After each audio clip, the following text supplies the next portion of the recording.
அன்பார்ந்த சகோதர சகோதரிகளே, ஆண்டவர் இயேசு கிறிஸ்துவின் இனிய நாமத்தில் உங்களை வாழ்த்துகின்றேன். இன்றைய இறை சிந்தனை. இங்கே ஒரு சிறுவன் இருக்கின்றான். அவனிடம் 5 அப்பங்களும் 2 மீன்களும் உள்ளன. ஆனால் இவை இத்தனை பேருக்கு என்ன? யோவான் 6ஆம் அதிகாரம் இறைவார்த்தை 9. அன்பர்களே, இந்த இறைவசனம் நமக்கு ஒரு உண்மையை கற்றுத் தருகின்றது.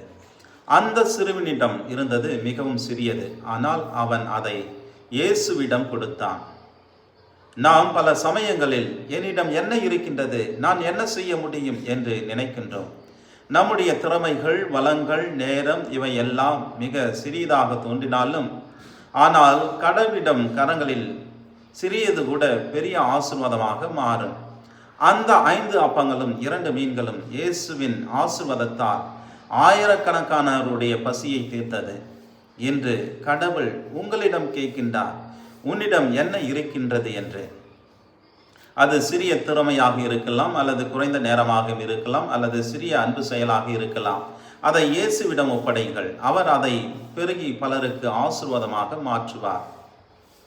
சிந்திப்போம்.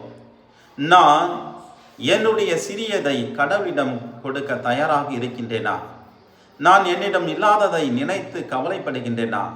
அல்லது என்னிடம் இருப்பதை கடவுளுக்காக கொடுத்து பிறருக்கு பயன்பட ஆசீர்வாதமாக மாற அதை நான் ஒப்படைக்கின்றேனா? ஜெபம். எங்கள் அன்பின் ஆண்டவரே, எங்களிடம் உள்ள சிறியதை கூட உமக்கு கொடுக்க மனம் தாரும். அதை உமது ஆசீர்வாதத்தால் பெருகி பலருக்கு நன்மையாக மாற்றும். எங்கள் வாழ்க்கையை உமது கரங்களில் ஒப்படைக்கின்றோம். எங்கள் வாழ்க்கை சிறிதாக இருந்தாலும் பிறருக்கு ஆசீர்வாதமாக மாற்ற எங்கள் ஆண்டவர் இயேசு கிறிஸ்துவின் இனிய நாமத்தில் உம்மை பார்த்து ஜெபிக்கின்றோம். ஜெபம் கேளும் எங்கள் நல்ல பிதாவே. ஆமென், ஆமென். எல்லாம் வல்ல இறைவன், தந்தை, மகன், தூய ஆவியார் உங்களை ஆசீர்வதிப்பாராக.